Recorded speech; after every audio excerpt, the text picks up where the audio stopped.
क्या आपको अंधेरे या कम रोशनी वाली जगह से निकलकर तेज़ धूप में जाने पर अचानक छींकें आने लगती है? अगर ऐसा है तो ये एक तरह का सिंड्रोम हो सकता है।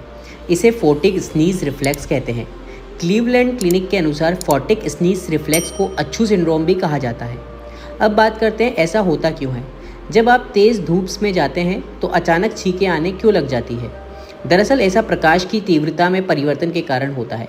इसकी गंभीरता लोगों में अलग अलग हो सकती है। कुछ लोगों को छींकें कभी कभी आती है, जबकि कुछ लोगों को लगातार छींकें आती हैं। 2019 के एक अध्ययन में चीन में लगभग 3400 लोगों पर किए गए शोध में 25% ने फोटिक छींकें आने का अनुभव किया।